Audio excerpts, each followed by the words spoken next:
Welcome to exam Guruji भाई Arvind sir. Uttar Pradesh police assistant operator head operator के लिए दोस्त डेली क्लास चलाया जा रहा है हमारे चैनल पर।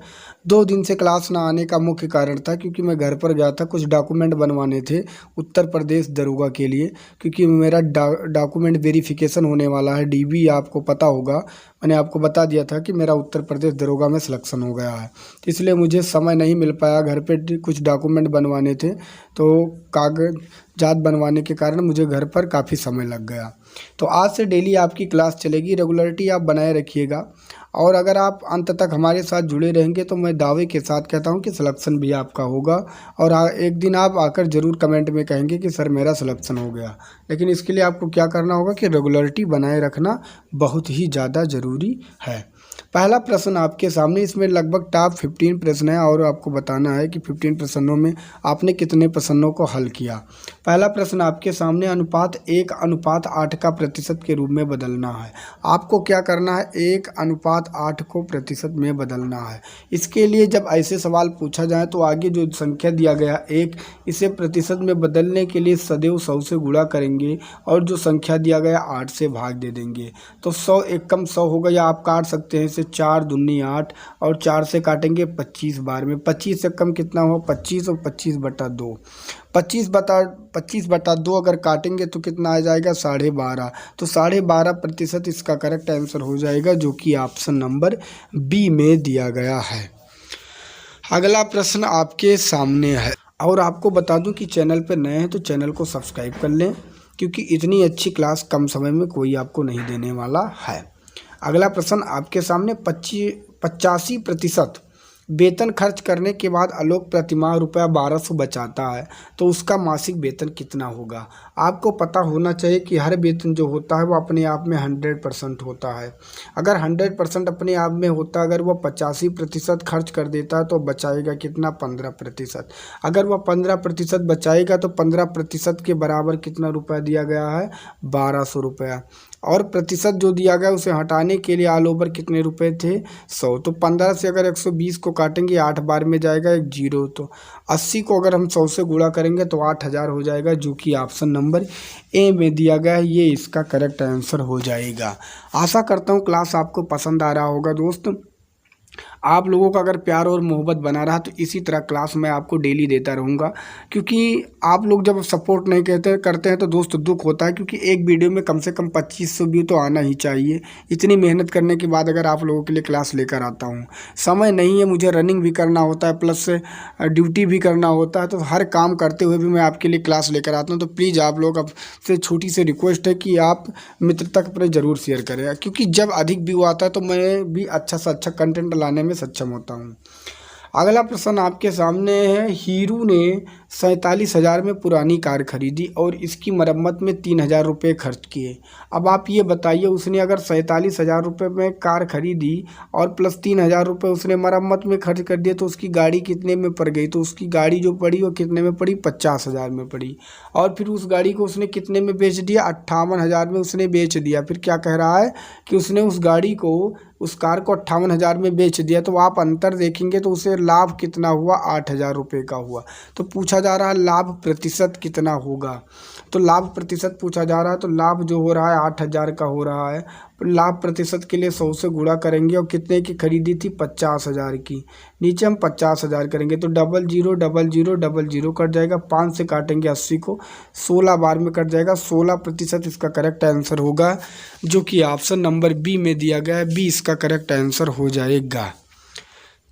अगला प्रश्न आपके सामने, किसी उत्पाद की बिक्री पर हुआ लाभ 25% है यदि क्रय मूल्य और विक्रय मूल्य के मानों का परस्पर बदल दिया जाए। अब मैं आपको बता दूं, मान लेता हूं मेरे पास क्रय मूल्य जो है वह 100 रुपये है और मुझे जो लाभ होता है 25% का लाभ होता है जब मैं बेचता हूं। तो बेचने का मतलब होता है विक्रय मूल्य, और मैं बेचता हूं तो 100 का अगर खरीदा तो 125 हुआ। फिर क्या कह रहा है, अगर क्रय मूल्य और विक्रय मूल्य के मानों को बदल दिया जाए, तो यहाँ पे 100 है तो इसे, तो यहाँ मैं 125 कर दूंगा, यहाँ 100 कर दूंगा। अब पूछा जा रहा है कितने प्रतिशत की हानि हुई, तो 100 और 25, 125 में हानि देखेंगे कितने की हुई, 25 का, और किस पे हुई, क्रय मूल्य पर, क्योंकि क्रय मूल्य बदल दिया गया है, 125 दिया गया है। तो 25 से 125 काटेंगे 5 बार में, 5 से 100 को काटेंगे 20 बार में, तो 20% इसका करेक्ट आंसर होगा, जो कि ऑप्शन नंबर सी में दिया गया है। अगला प्रश्न आपके सामने, 25 वस्तुओं का क्रय मूल्य 20 वस्तुओं के विक्रय मूल्य के समान है, तो लाभ का प्रतिशत बताओ। अगर कभी भी आपसे पूछा जाए कि क्रय मूल्य विक्रय मूल्य के समान, ये आपको याद होना चाहिए, क्रय मूल्य विक्रय मूल्य के समान, तो जो इसका अंतर होगा पहले आपको देखना है। 25-20 का कितना अंतर है, 5, सदैव 100 से गुणा करना है, और जो भी विक्रय मूल्य दिया जाएगा उसे नीचे रखना है।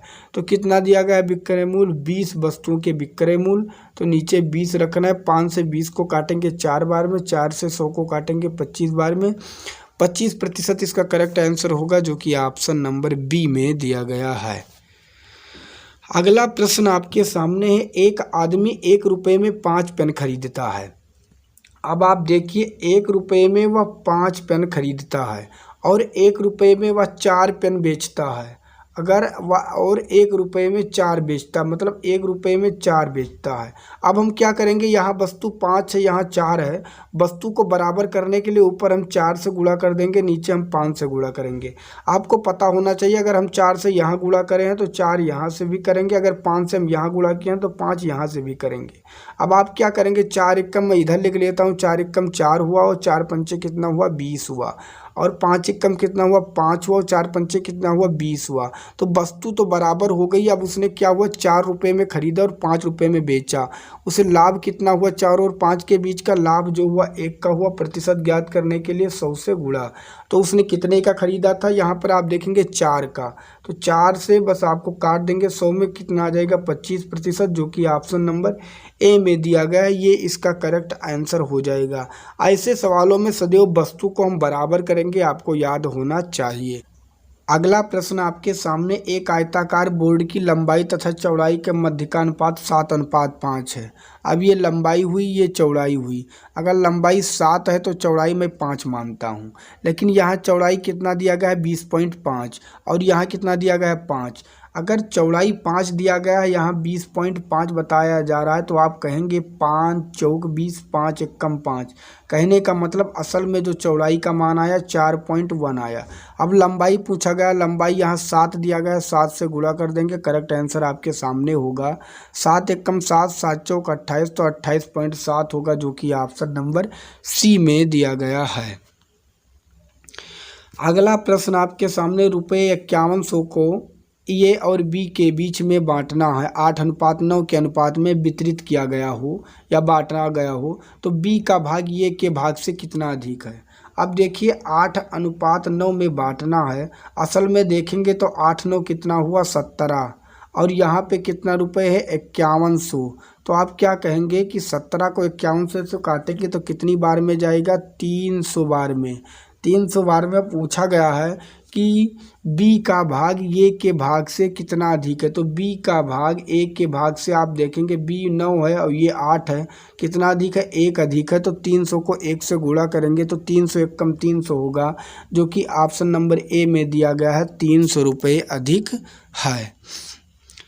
अगला प्रश्न आपके सामने, इसका उत्तर आपको देना है। डी एक कार्य को 18 दिनों में कर सकता है। अब आप ये बताइए, डी अगर एक कार्य को 18 दिन में कर सकता है, ई उसी कार्य को आधे समय में कर सकता है। आधे समय का मतलब अगर ये 18 में, तो इसका आधा क्या हुआ, 9 दिन में कर सकता है। यदि दोनों एक साथ कार्य करें, अब एक साथ का हम लासा लेंगे, पहले देखेंगे काम कितना हुआ, 18×9 का लासा अगर लेंगे तो 18 आएगा। अब मानता हूँ कि अगर पूरा काम 18 है तो 18 एकम 18 और 9 दूनी 18। अब डी एक दिन में एक काम करता है, ई जो है एक दिन में 2 काम करता है, ई जो है एक दिन में 2 काम करता है। दोनों मिलकर एक दिन में कितने काम करेंगे, 3 काम करेंगे। कुल काम कितना है, 18, अगर हम भाग देंगे तो कितना आएगा, 6। 6 दिन में वे पूरे काम को समाप्त कर लेंगे, जो कि ऑप्शन नंबर डी में दिया गया है। अगला प्रश्न आपके सामने, इसका उत्तर आपको देना है।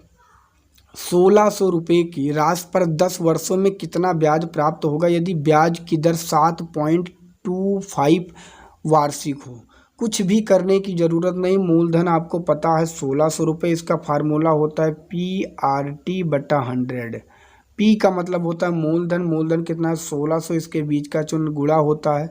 आर जो दिया गया है 7.25 और समय जो दिया गया है 10 बटा हमें पता है प्रतिशत होता है तो नीचे 100 से गुणा, और पॉइंट के बाद दो संख्या है तो पॉइंट के बाद 2 और 0, अब यहाँ पे पॉइंट हो गया ख़त्म।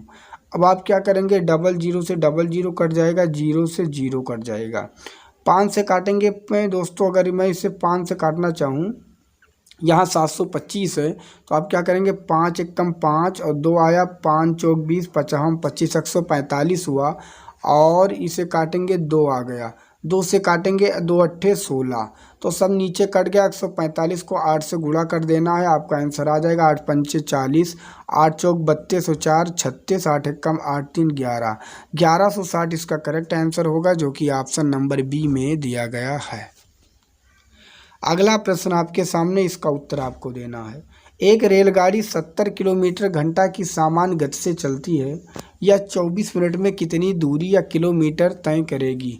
अब ये बताइए 70 किलोमीटर 1 घंटे में चलती है, अब 1 घंटे में कितना मिनट होता है 60 मिनट, और कितने मिनट के बारे में पूछा गया 24 मिनट के बारे में, 24 से गुणा कर देना, आपका सवाल आपके सामने लग चुका। 12 दूना 24, 12 पंचे 60, 5 से काटेंगे 14 बार में, 14 को 2 से करेंगे 28, इसका करेक्ट आंसर हो जाएगा, जो कि ऑप्शन नंबर बी में दिया गया है। बिल्कुल इजी सवाल, सिर्फ तरीका आपको पता होना चाहिए। अगर आप तरीका जान जाएंगे तो हर सवाल 30 से 35 सेकंड में आप ऑटोमेटिक उसे सॉल्व कर लेंगे, कुछ भी करने की ज़रूरत नहीं है। अगला प्रश्न आपके सामने है, 435 किलोमीटर, एक रेलगाड़ी 435 किलोमीटर की दूरी 2 घंटे 30 मिनट में तय करती है, यदि उसकी चाल मीटर प्रति सेकंड में ज्ञात करना हो तो कैसे करेंगे। कुछ भी करने की ज़रूरत नहीं, आपको पता है 435 किलोमीटर व 2 घंटे 30 मिनट में तय करती है। अब 30 मिनट को हम घंटे में बदलने के लिए नीचे 60 करेंगे, 30 एकम 30 और 30 दूना 60। अब क्या करेंगे, 2 दूनी 4 और 4 एकम क्या हो, 4 एक क्या हुआ 5, तो 435 गुणे 5 बटा हम 2 कर देंगे। आपको पता होना चाहिए जब इस तरह बटा में होता है कोई सवाल तो हम क्या करते हैं 435 और नीचे 5 करते हैं, जो 2 दिया गया है ऊपर कर देते हैं, और मीटर सेकंड में ज्ञात करने के लिए सदैव 5/18 से गुणा करते हैं, ये भी मैंने आपको बता दिया है। तो मैं 5 से 5 काट दूंगा, आपको पता होना चाहिए। अगर मैं इसे 5 से 5 काट देता हूँ, 2 से फिर 18 को काटूंगा 9 बार में, यहाँ 9 आ गया, यहाँ 435 आया। अब हम क्या करेंगे, 435 को 9 से भाग दे देंगे, तो 9 चौक 36 हुआ दोस्तों, 36 4 40 और कितना बचा, और 7 और 7 यहाँ 75 हो गया, 9 अट्ठे 72, 72 अगर हुआ यहाँ पॉइंट लग जाएगा, 48.3 के तकरीबन होगा, जो कि ऑप्शन नंबर डी में दिया गया है। आप भाग देकर देख सकते हैं मेरे भाई। अगला प्रश्न आपके सामने, इसका उत्तर आपको देना है। एक रेलगाड़ी 60 किलोमीटर घंटा की गति से एक खंभे को 30 सेकंड में पार करती है, तो रेलगाड़ी की लंबाई ज्ञात करो। मैंने आपसे बताया कि 60 किलोमीटर घंटा की गति से चलती है, मीटर सेकंड में ज्ञात करने के लिए सदैव 5/18 से करेंगे, और कितने सेकंड चलती है 30 सेकंड चलती है, इसे भी लिख लेना है। बस आपका सवाल लग चुका है। 6 पंचे 30, 6 तरीक 18, 3 से काटेंगे 20 बार में, 20 पंचे 100 हुआ, 100 पंचे कितना हुआ 500 मीटर, जो कि ऑप्शन नंबर सी में दिया गया है। सी इसका करेक्ट आंसर हो जाएगा। सिर्फ आपको तरीका पता होना चाहिए कि सवाल हम रखते कैसे हैं और काटते कैसे हैं, हर सवाल आप ऑटोमेटिक सॉल्व करेंगे। अंत तक अगर आप हमारे साथ जुड़े रहेंगे तो आप प्रैक्टिस में अपने आप को बेहतर कर पाएंगे और हर सवाल को आप इजी तरीके से कर पाएंगे। अगर चैनल पे नए हैं तो प्लीज़ चैनल को सब्सक्राइब कर लीजिएगा, जिससे आपको हर वीडियो की नोटिफिकेशन समय समय पर मिलती रहे। तो दोस्तों आशा करता हूँ क्लास भी आपको अच्छी लग रही होगी। अगला प्रश्न आपके सामने, इसका उत्तर आपको देना है। 162 मीटर लंबी रेलगाड़ी 54 किलोमीटर घंटा की गति से प्लेटफार्म को 44 सेकंड में पार कर जाती है, तो प्लेटफार्म की लंबाई क्या होगी। अब आप ये बताइए, 54 किलोमीटर घंटे की गति से चलती है, मीटर सेकंड में ज्ञात करने के लिए सदैव 5/18 से गुणा करेंगे, और वह कितनी सेकंड में पार करती है, सदैव 44 सेकंड में, हम 44 भी यहाँ लिख देंगे। अब हम क्या करेंगे, अगर मैं इसे काटूं तो 2 से कट जाएगा और 2 नवा यहाँ हो जाएगा, 9 से अगर मैं 54 को काटूँ तो 9 छक 54 हो जाएगा। अब क्या हुआ, 6 पंचे 30 हुआ, 30 को हम 22 से अगर गुणा करेंगे तो कितने हो जाएगा, 660 मीटर हो जाएगा। अब आप ये बताइए, कुल दूरी वह 44 सेकंड में 660 मीटर चलता है। 44 सेकंड में वह 660 मीटर चलता है, जिसमें से 162 मीटर लंबी रेलगाड़ी है। तो 162 अगर हम माइनस कर देंगे तो 10 से 2 निकालेंगे 8 बचेगा, 15 से 6 निकालेंगे 9 बचेगा, और 5 से 1 निकालेंगे 4 बचेगा। तो जो 498 मीटर आएगा वो प्लेटफार्म की लंबाई होगा, जो कि ऑप्शन नंबर डी में दिया गया है। अगला प्रश्न आपके सामने, इसका उत्तर आपको देना है। 5 क्रमागत सम संख्याओं का औसत 40 है, तो इन संख्याओं में सबसे छोटी संख्या का मान क्या होगा। यह सबसे इजी सवाल होता है दोस्तों। 5 क्रमागत कहा गया तो हम 5 पॉइंट रख लेंगे, 5 पॉइंट रखेंगे। औसत सदैव बीच वाली संख्या होती है और बीच वाली संख्या 40 है। अगर आप इधर बढ़ेंगे तो माइनस होगा, अगर आप इधर बढ़ेंगे तो प्लस होगा। अब दोस्तों 40 के बाद सम संख्या, सॉरी दोस्त, सेहत थोड़ी सही नहीं है इसलिए खांसी आ रहा है। 40 के बाद अगर आप 2 माइनस करेंगे तो यहाँ कितना होगा, 38, 38 के बाद क्या होगा, 36, क्योंकि सम संख्याएं के बारे में बात की गई है। और 40 के बाद यहाँ क्या होगा, 42, 42 के बाद यहाँ क्या होगा, 44। तो पूछा गया सबसे छोटी संख्या का मान, तो सबसे छोटी संख्या आया 36। अगर बड़ी संख्या पूछा जाता तो बड़ी संख्या आया 44, लेकिन पूछा गया सबसे छोटी, तो सबसे छोटी है 36, जो कि ऑप्शन नंबर बी में दिया गया। 20 का करेक्ट आंसर हो जाएगा। तो आशा करता हूँ दोस्तों यह क्लास आपको अच्छा लगा होगा। अगर अच्छा लगा तो प्लीज़ कमेंट में आप ज़रूर फीडबैक देना कि आपको क्लास कैसी लगी। मिलूंगा एक दूसरे नेक्स्ट वीडियो में, तब तक के लिए जय हिंद, जय भारत, वंदे मातरम, राम राम।